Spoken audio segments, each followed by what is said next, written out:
Good morning, everyone, and thank you so much for joining us today on our webinar called Inclusion and Equity and Why the Day After May Be Too Late.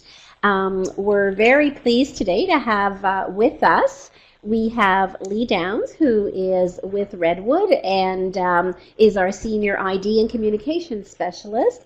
And as well, we really are happy to welcome Maureen Brown, who is the founder of Diversity Trainers Plus. And we actually met Maureen on a joint project we were working on with a mutual client. And we're very impressed by her passion for this topic and how wonderfully she can talk to it. So we're quite excited to have the team here. So looking forward to it. Our objectives for today, we're going to look at the difference between equality and equity, and how everyone has hidden biases. You might say, well, I don't, but let's listen. Let's hear Maureen out, and let's see what you decide at the end. Why taking a smooth over approach may make it worse. And we're going to look at how managers can address situations involving staff of different backgrounds. So look at different approaches and what works, what's effective, and all of that. And we're going to look at the most effective training formats that are recommended by Maureen.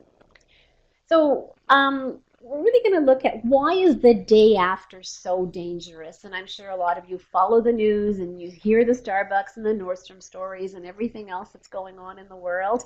And other than, as Maureen had said, makes the private jet companies very rich as CEOs dart from one city to another trying to put out fires. Why not take a step back and look at what we're doing internally as an organization sooner than later? So I'm going to turn it over to Maureen now to talk about this. Thanks, Lydia, and good morning, everyone. As you mentioned, Lydia, as I was listening to the Starbucks story and the fallout from that story, and having done this work for a number of years, we won't say how many decades, because then we'll guess how young I was when I started. But I've done this work in various types of settings: government, business, not-for-profits, police services, and so on. And what I've seen is obviously no organization wants to be in the spotlight in a negative way.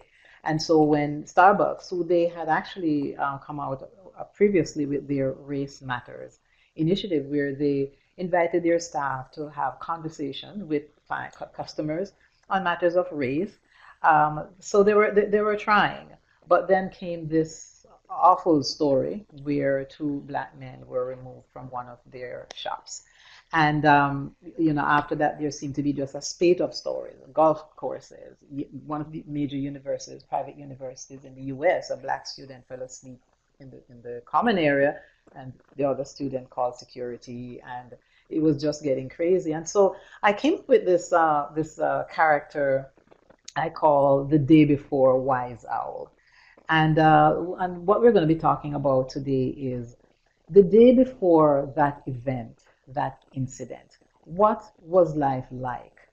And then came the day after, and what happened, and what can you as an organization learn from this that you can put in place. So, day before Wise Owl, I want you to pretend with me that we are a day before Wise Owl, and on the day before, we said to some organizations, I really suggest that you not shrug off John in Shipping's comments against transgender individual. Or if we said to them, Mary's mumblings about, air quotes, these people who are coming to her country to change things, that's not a privately held thought. It's really affecting the team. Or if Wiseall, we were to say, what passes for a joke in the warehouse is actually an anti-Indigenous racism. What kind of response do you think we would have gotten from the organizations who find themselves the day after embroiled in this fiasco? How do you think they would have reacted if we said, Yes, we know you have an anti-discrimination policy and you have for years, but does anyone even know what it means? Do they know how to apply that policy on a day-to-day basis? Do they even care? I really suggest before the next 24 hours you should take action. My suspicion is that most organizations probably wouldn't take us very seriously. And yet here we are the day after, and all the good work that that organization has done now has become moot. No one cares that they had training a year ago or that they have a air quotes zero tolerance policy. Now we're in a situation where hardworking staff are distracted and embarrassed, and there are people in their organizations who are quietly saying, "This is karma. I told you this place is not what it seems to be." So, on the day after, things look very different. The day after is when your funders, your clients, customers, the shareholders, the stock markets, all anyone seems to care about is the incident. Is not a very good place. And so the question becomes then, can we do anything to stave it off? It would be dishonest to say, yes, we can protect an organization against that, because we can't control what an individual will say or do. But I do believe that, like a muscle that we exercise, constantly, we can become more resilient and less likely to have day after situations. And that's what we want to talk about. And, as we go through the next few minutes, I'd like you to really reflect on your own organization and, ask yourself in as honest a way as you can, are we a soft place to land for the kinds of behaviors that have gotten other organizations in trouble? So really think about your organization with a clear eye, and I think so you'll find some interesting and revealing things that will help you. Great. So, I was just going to ask you, what is the difference between equality and equity, Maureen? I think that, for organizations that are really trying and they want to protect themselves from the day after, one of the things the gold standard they use is they aspire to equality. The whole notion of, well, we don't treat anyone different here, we have no preferences and so forth. The problem is using equality as a yardstick is like putting three people of different heights at the same level in order for them to see the game. And I think we know how that ends. I think we know that equality means the little guy to the far right will never get to see the game. I think most of us also know that equity, in order for equity to happen, we may have to give that little guy two boxes. So we may have to do some things different. I don't think, to be honest, from my experience with organizations, I don't think the problem is that we don't know the difference. I think the problem is that we are very uneasy about the idea of doing anything different for some people, even if it means they will achieve the same end. And I think that becomes the breeding ground for the kinds of situations that can lead to the day after, because it means that there are people who are experiencing inequity, regardless of what we might think, in the way they are experiencing us, they can't see over that fence. And those are the kinds of situations where a staff will, behave in a certain way, and a client will receive a certain treatment. So, when you say everyone has biases, wouldn't that offend some people who really think they don't? Right, right.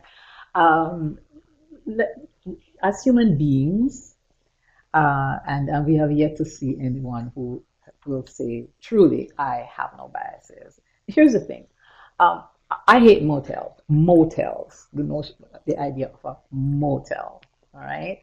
Um, have motels ever done me anything wrong? Not really. It's just that when I think of motels, I'm thinking of something that looks like what folks are seeing on the screen, right? And there are the stories in my family, and my partner and children, they have lived through this. When the kids were little, we were driving all the way down to the US or, across the country. It's late, everyone is tired, and the only thing that's flashing the neon sign is a motel. And Maureen has been known to say, nope, nope, nope, nope, nope, 25 more miles until we get to something that starts with an H that says hotel. Nothing has ever happened to me in a motel. I just have this idea in my mind that unmentionable things happen in motels. Okay. And by the way, before anyone judges me, I bet you we all have our version of this. There is something. So here's an exercise. I want us to think, close our eyes if necessary, and think about a situation or a thing that is most unpleasant to us, that scares us.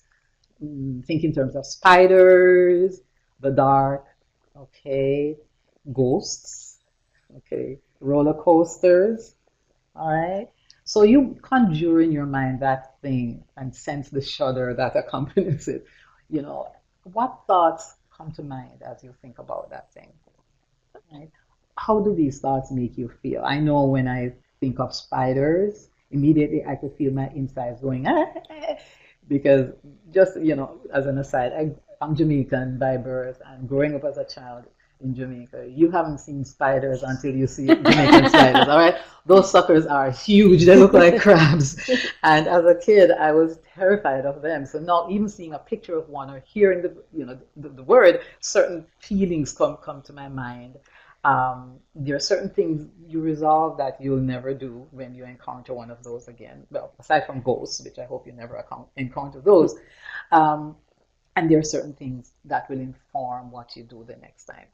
As you went through this mental exercise, what you have really done is we have resorted to bias. All right.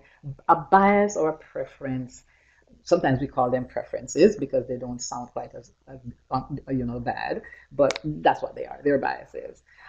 They are instinctive reactions to the unknown or to something we have heard or read, or maybe we have experienced a little bit, but not enough for us to have this visceral reaction. And so we resort to a bias and we resort to a system of avoiding that situation. And really, that at the end is what this is a bias is. And sometimes there are overlapping biases, as with what about a motel with a spider? Oh, Lord. And I see here that Sandra has typed in no judgment on the motel thing. Thank you. No, as I said, because frankly, there are motels that look very differently. Right? Can we show folks? That's a motel.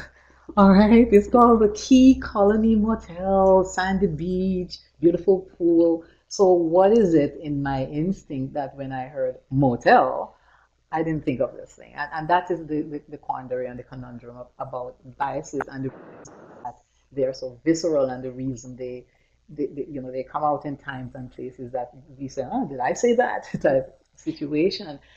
So you have stereotyped a motel. I totally have. And, until I see what other motels look like, which is a whole other thing about how we hang on to our stereotypes, but that's what it is.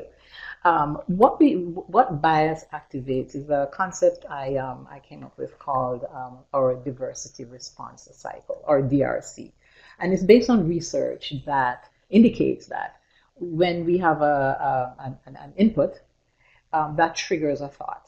The thoughts affect our feelings.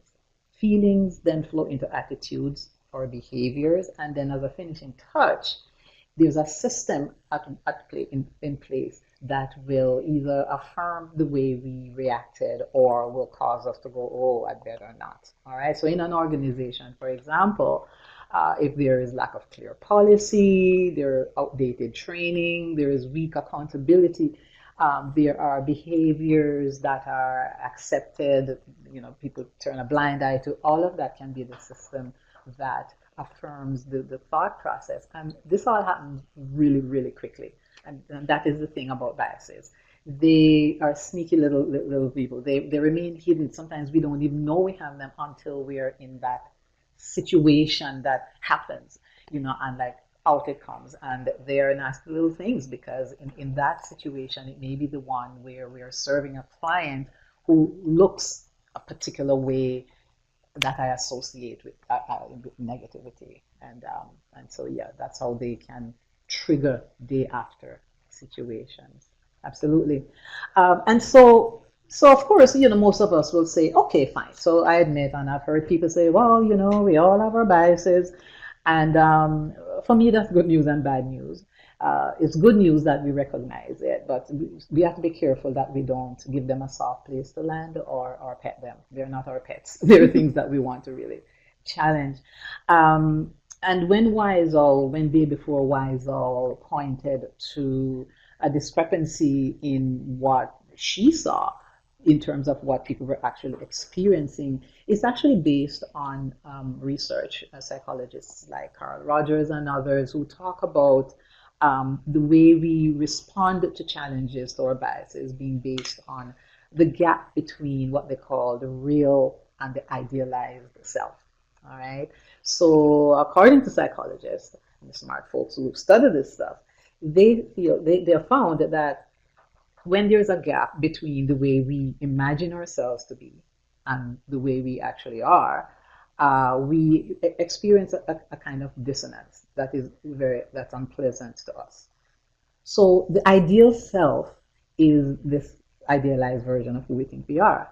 And we base this on our experiences, from the expectations others have of us, on what we admire in our role models, from industry practices, from what our admirers say about us. I believe that this happens not only in individuals, I believe it happens on teams, I believe it happens in organizations. It's sort of the old, we drink our own Kool-Aid, which is all fine until someone else experiences us in a different way.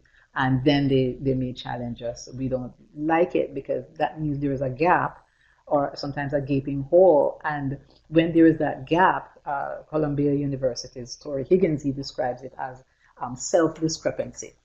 All right. And self-discrepancy creates uneasiness, discomfort, embarrassment.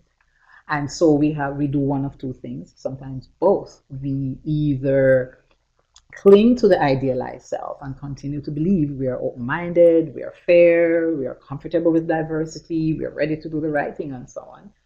And or sometimes both, we push back against the invader, and this now becomes resistance. And that resistance is what creates that fertile ground where someone from our team will say something or do something that could thrust us into the spotlight because we don't have the filter that would say to us, careful now, in that team.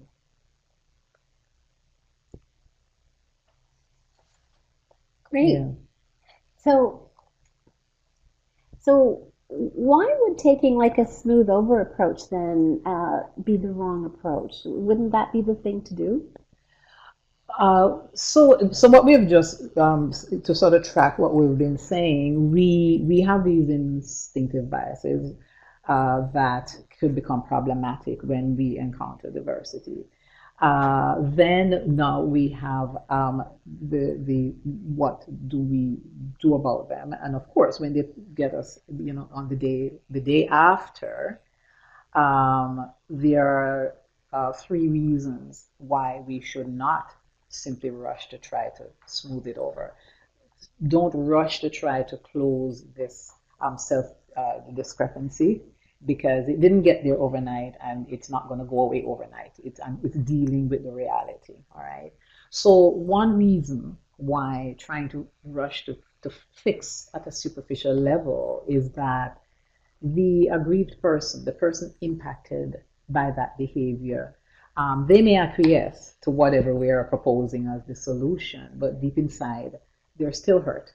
All right, something has happened that has been a breach on their person, and there are ways that organizations try to cover that breach, and they think it's okay. So they may, for example, let's say someone in the department has behaved inappropriately towards an individual, they may move that individual to another department. And the individual will go because they have no choice, but deep inside they feel resentful because why should I be the one who has to move? In the meantime, the person who's committing the offense, they're still there. They're still, bubbling along, having a grand old time, and now probably victimizing other people. Sometimes, sorry? So it's really just paying lip service. It's lip service. Well, they actually, and that's the thing, right? People actually, they do mean well, and that's one thing I really want to. There are times when it's just lip service. I'm going to mention one or two of those times, but I think people really mean well. It's just that the solution is, in this case, one that is not the right solution. We don't penalize the victim. We don't say, well, maybe if she hadn't done so and so, um, you know, that we don't do that if we want a true solution. And one of the other reasons is that the culture that made this thing possible in the first place is still there. So we may change the surface, but the culture is still intact, which means it's only a matter of time before it happens again with So you're someone else. not dealing with the We problem. got to deal with the real self. There comes a point where, as an organization, as a team, as an individual, we have to look ourselves in the eye and say, we have become a soft place for this stuff to land, and we're going to deal with it. Okay, and that is really important. For the customer, if you're in a client-facing situation, that's really not a good move either to try to to simply have a surface solution, because the way I see it is communities and people who have lived with oppression and exclusion, they have what I call long memories and short patience. Okay, and you can see from the picture here, violence against women and opposition to women's rights. It didn't start with the Me Too, and so long memories. We remember our foremothers fought this, and we are not going to put up with it anymore. And so, trying to brush over as a situation is just going to make matters worse. I think the second reason to not rush quickly into a superficial solution is that people become skeptical of it. When I get calls to speak to an organization, for example, and an organization might say, yeah, we want you to come and do a, air quotes, diversity workshop. And I say, okay, blah, blah, blah. And one of the questions I'll ask is, where do you want to anchor this conversation? Is there an incident that has happened? Is there something going on? And I can tell when there's a hesitance, when people go, no, no, no, we just want to do this because, by the way, typically by the end of that conversation, yeah, we had an incident. But people, and what that says is the person who has made that call to us is either they really just want to check a box and get it over and done with because someone has said, bring someone in here to deal with this. Or maybe they do mean well and they believe in it, but they know that, look, it's just a workshop. There's not ever going to be a review of our systems to see what the root cause is.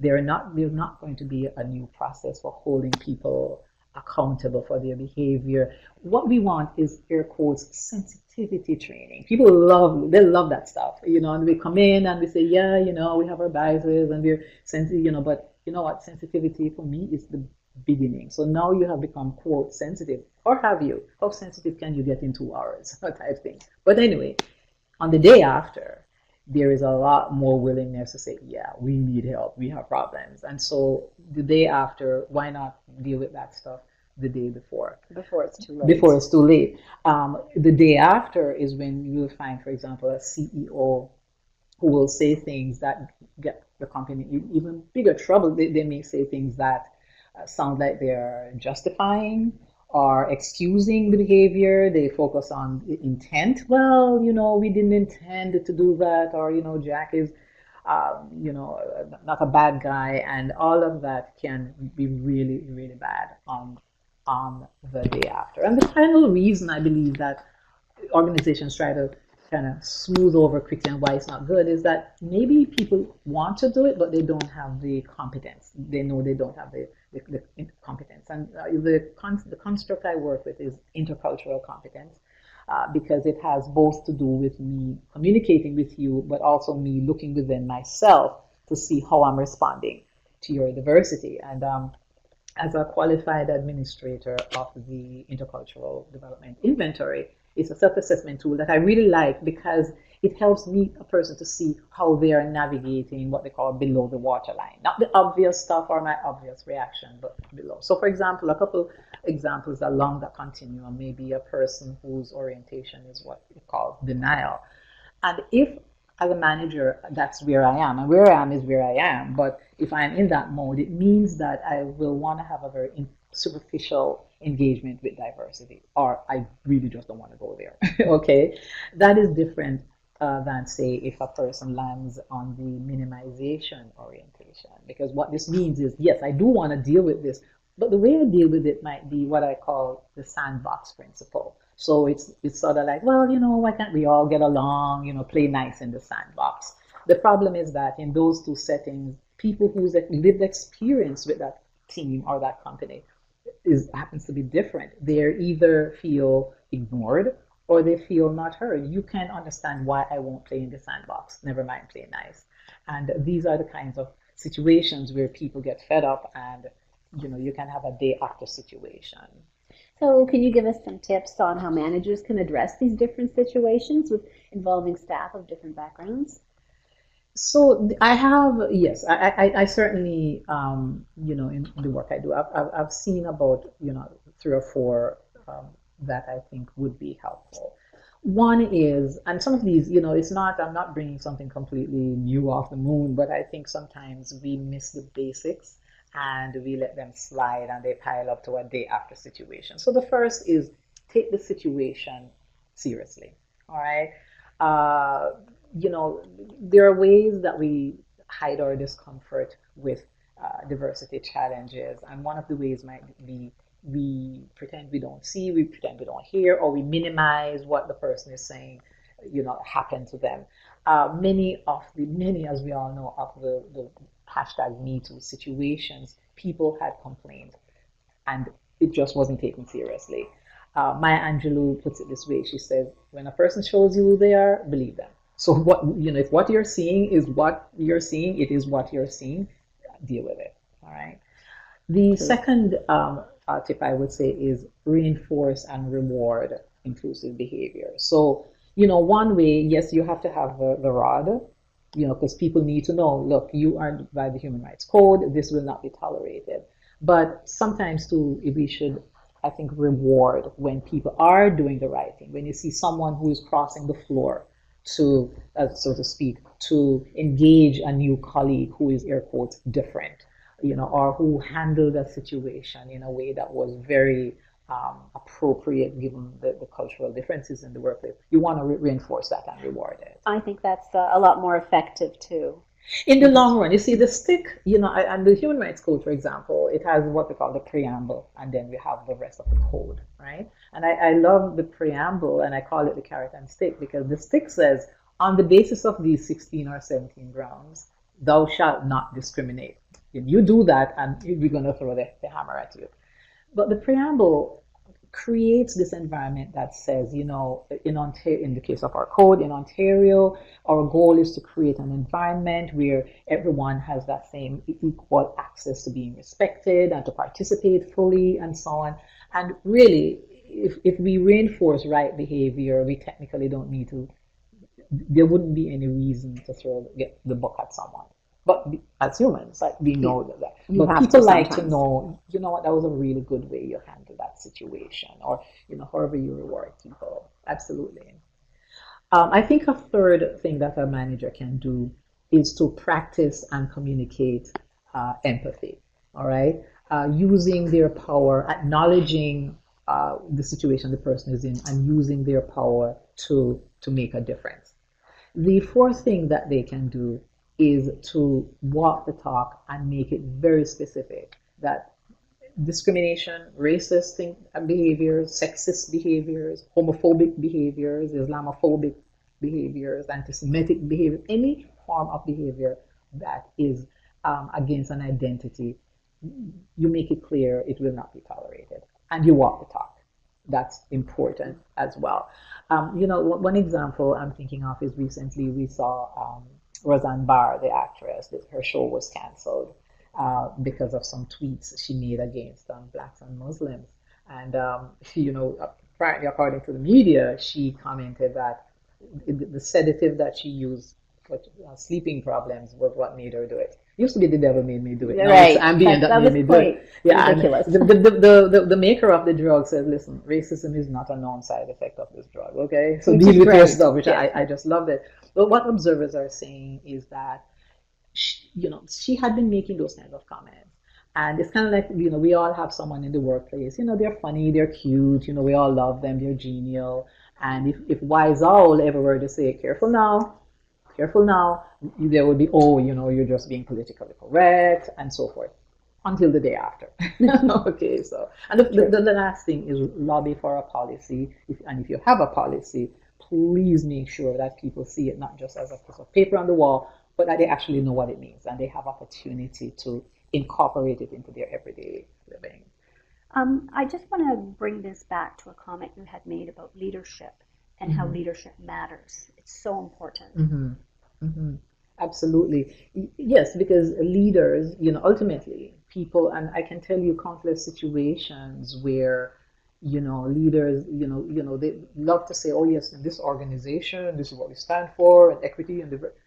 And then you engage with them and they're the ones with those jokes or those comments. It's not the major big comments, you know the obvious big things. Sometimes it's the little microaggressions, right? It's the person who has a certain disability who works on that team, and it's the little hi, little joke, hey, so and so, and not it's not technically discrimination, but it makes that person, it sets them up to be uncomfortable. And that, can transmit into the team. And the team, if you're in a service environment, that team is going to, you can only serve in the way that you live. Right. Yeah. Yeah. Yeah. So I guess now if you could walk us through some really effective anti-bias training formats, that would be great. Hmm. Well, so once we come to that place where we are willing to look at our real selves and ditch the idealized self, then, the question is going to be, so what do I, what do we now do? I just want to mention, three things before we look at some of the specific formats, because I think any format that is selected needs to keep these in mind. All right. So the first is to get past treating training the way we do inoculation. All right. So it's kind of like, okay, I've had my flu shot. We're good for another year. No, we're not good for another year. It doesn't matter how great that training is. We are human beings. And some of these, the biases, just the way we think about things, and it is going to evolve over that year. So I suggest that whatever format we use, we see it as part of an ongoing healthfulness, the way we keep our bodies healthy, not just by having one good meal and then, well, some of us do that, but we shouldn't. You want it to be an ongoing thing. And You're absolutely right about that. We always say there's really two types of clients, and there's those checkbox tickers, and they're the right. ones who just say, okay, I just want to prove that the training was done Yeah. so I don't get into trouble if something Yes. happens. Or Yeah. there's those who really embrace what they're trying to teach and really are Yes. trying to make a difference and change the culture, and Yeah. that's not a one-time deal. You're absolutely right, and it comes back to what you were saying, Lee, about leaders. Because if I'm an HR manager, I mean, I have someone I report to, and the cues I'm getting from that person will, no matter how much I may want to see an ongoing health regimen, if the cues I'm getting from my director or my VP are that just let's just check the box and move on, Exactly. then it means that I am going to find myself doing that.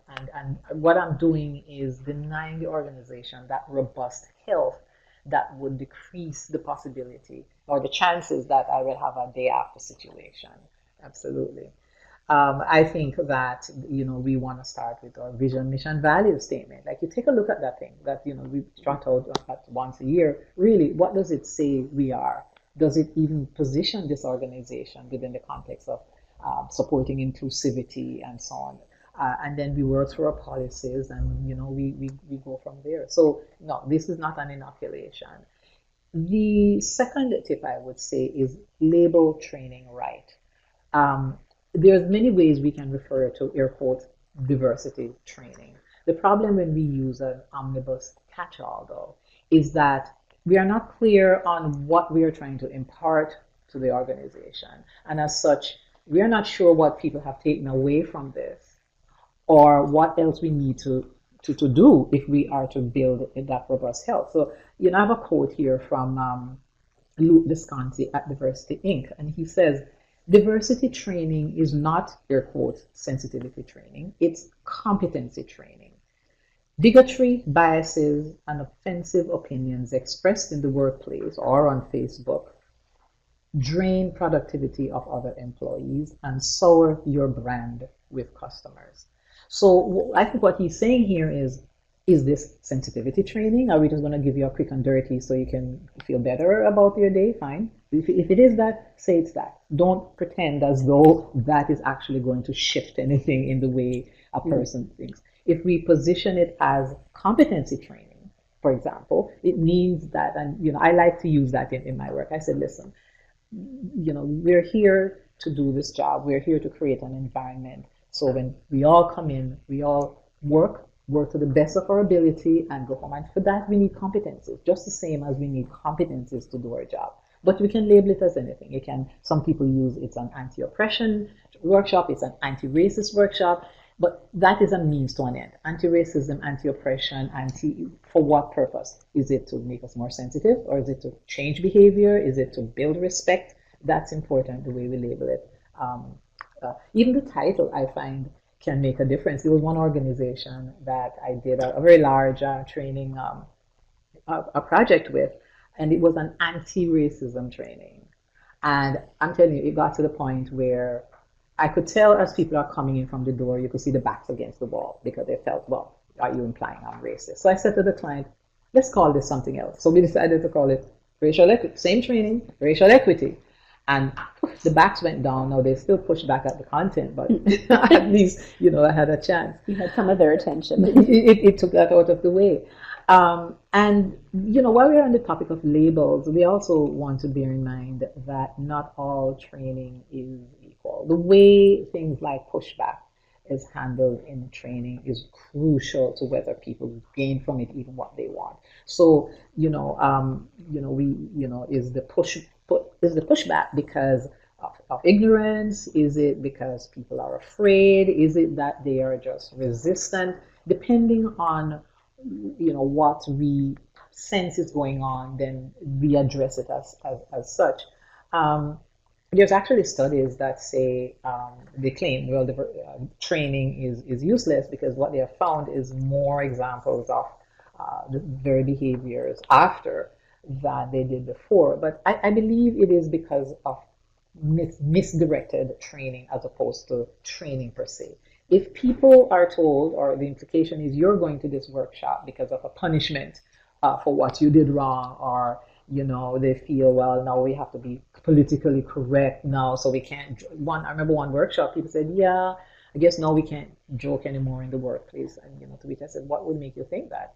You can joke if you want, just not at the expense of people who are diverse in the workplace. So, be really conscious of specifically what that training is, and you get the best out of it. I think that the third thing you can do to sustain the benefit is to reinforce.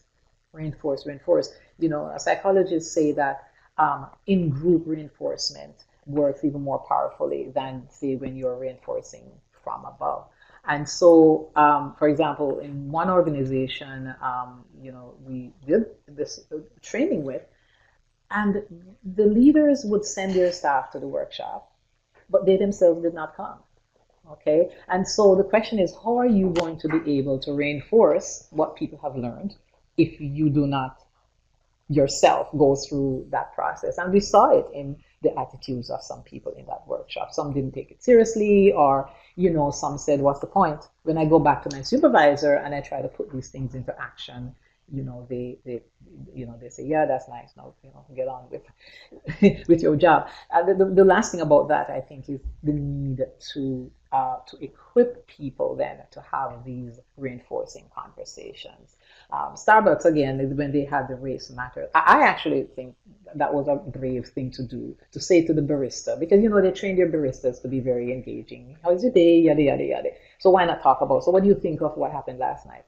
That's good, except people need to be equipped to do that. All right. And so what you want to do is create that physical space, that psychic space, yes, but you also want to equip people. And there are ways to do that in small portions so people can have the conversation in a way that is not in and of itself offensive. And Starbucks, I mean, there were so many things that went wrong on so many fronts. Yeah. I mean, she called the police. If the police fine, they show up, they have to show up, but that Yeah. they took them away in handcuffs. Yeah. And it took them, over a week for them to apologize for doing what they did. You use the A word, and that is, I'm amazed at how, and I understand why organizations don't like to, air quotes, apologize. I think one of the big reasons is if we apologize, among other things, now we become liable for a lawsuit because we are saying, upfront, yes, we did it. But for some of these communities who, people like the African American gentlemen who they have gone through a history of, this is not the first time. This is not their first rodeo as a community.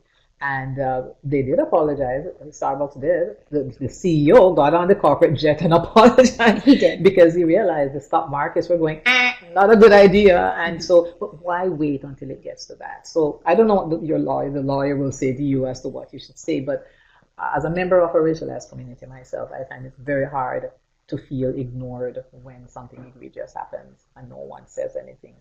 Right.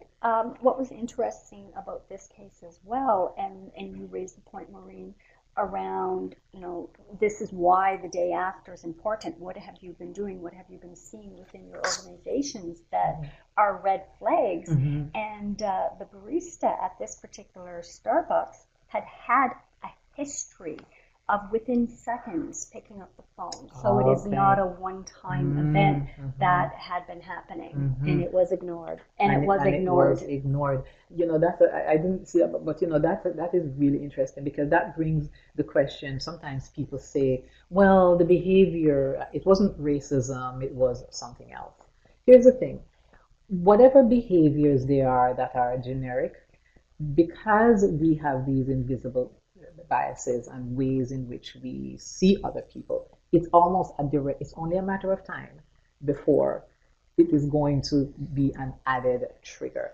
And again, at the end of the day, for the African American community, for example, in that situation, they did not care because this is not the first time. And they could give you a history of times when their people have been removed from places or stalked by security or told, you can't afford to shop here. So for them, when you have that intersection of race and bad behavior, the world doesn't care. You need to deal with the behavior, and it will lessen the chance that any kind of racial prejudice and will kick in when visibly those people look different. Right, and again about the difference between lip service and actively doing something that's going to be effective. Absolutely. Great. So let's take a look then at some of the most effective training formats. Right. So once we look at what we're trying to achieve by quote training, and some people think, well, you can't train bias out. At the end of the day, you have an organization. When I come into work, I'm here for 8-10 hours of my life. Some people spend more time on the job than they do in their own personal lives. So what you're setting out to do is to create an environment where everyone has that same access to respect. I think we have established that it's not a one-shot deal. And so I'm a fan of using multi-level reinforcements of what you're trying to, air quotes, train. So for example, I think that experience, having people do some form of life with diverse communities is really important. If the organization exists in a bubble, then you're hearing some things in theory, but if you have never volunteered with a community group, or you've never had, let's say, a site visit to a mosque, or had an open house for the community to come in and for your people to see real live people who are different, then you're missing on an aspect. There are companies that they will actually reward volunteerism. Or there was one company recently, we have a robotics team that I volunteer with, we formed for Black youth. And there was one company where when we spoke to one of the engineers, he said, yeah, in this company, if I am volunteering, let's say on a project like that, the company will support Hmm. financially. That so having that experience is crucial. It will Yes, change the way your mind works regarding people who are different. Okay. Absolutely. The second level then to complement that is face-to-face training.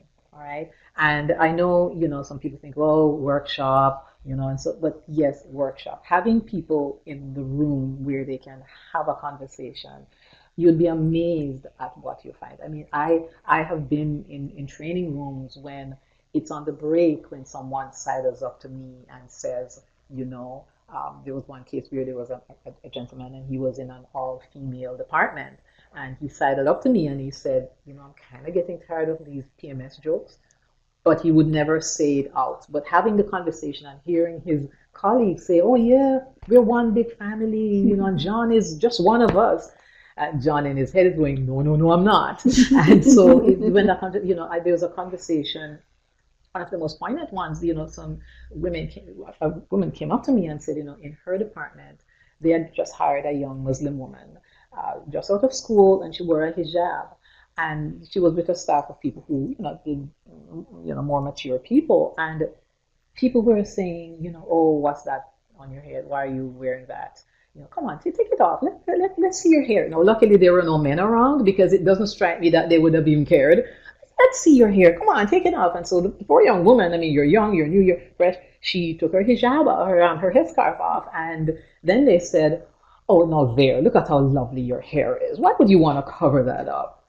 Oh, oh, and that's the situation where that young woman at some point, the pot is going to boil over and she's going to say, what, I've had it. What is she going to do? Is she going to file a harassment complaint or is she going to slip a little brown envelope to the media, especially if she hears from her friends that the same thing is happening? So having that face-to-face conversation gives people a chance. At a minimum, your management and leadership teams need to have that conversation, or you need to create a cadre of people on the inside who can moderate those kinds of conversations. I think the third way to sort of roll all that in a ball, in a package for me is virtual or online training. I think that being able to go back to the training, I find more and more our clients are saying, so we have the face-to-face workshop. We've just run sessions with hundreds of staff in an organization. And the second thing they're doing is saying, I'd like to create a virtual takeaway from this so we can use it for orientation. We can use it to fertilize the soil for a deeper conversation. So the online piece is really important, I believe, to continue to fertilize the soil, to clear out, because people now can use it in their private conversation.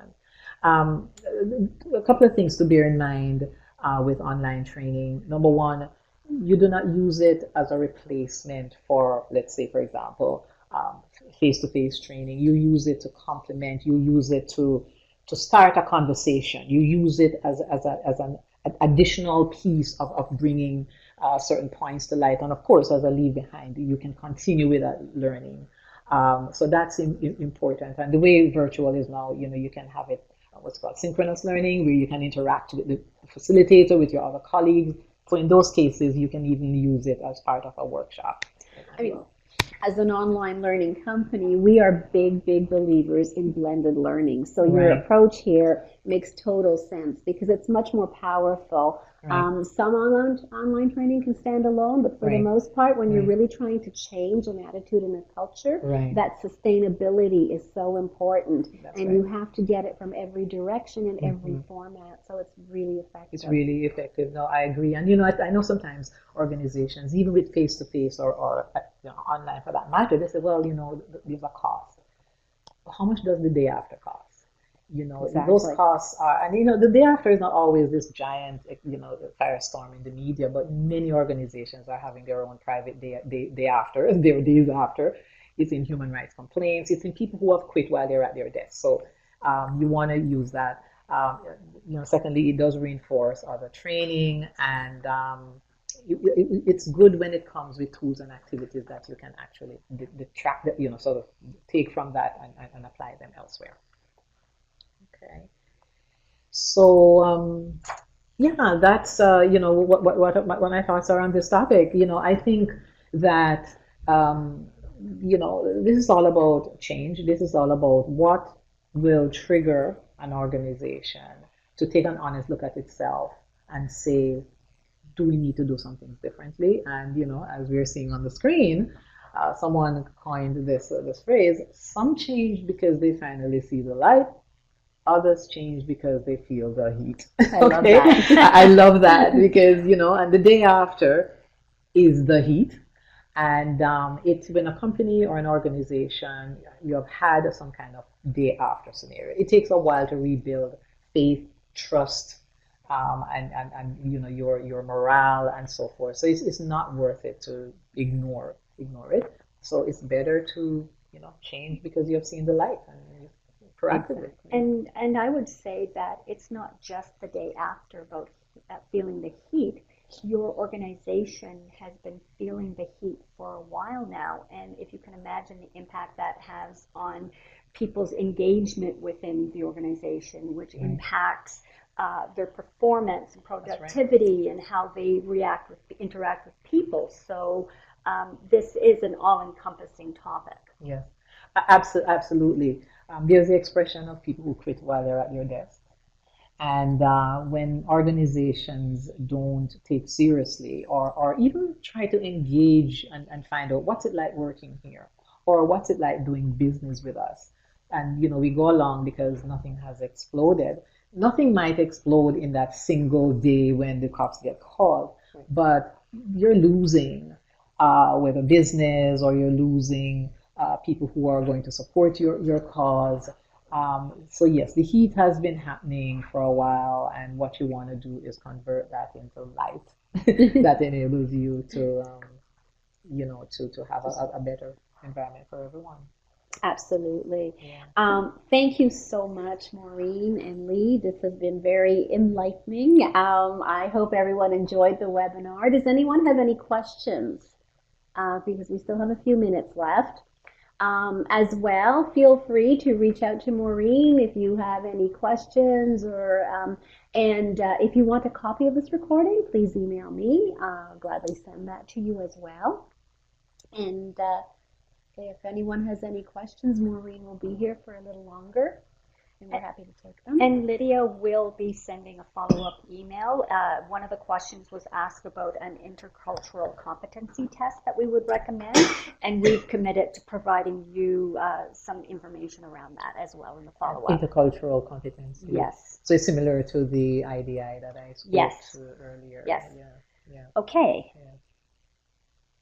Well, if no one... Nafi is typing. Hi, Nafi. Good comments, by the way. Oh, thank you for the training. Okay. Thank you, everyone. Have a wonderful day. Don't forget to vote. It is election day, and we'll see you at the next webinar. Okay. Thanks all, and go see the light. Use the light. Use your power for good. And use your power for good. Absolutely. Absolutely. Thank you for being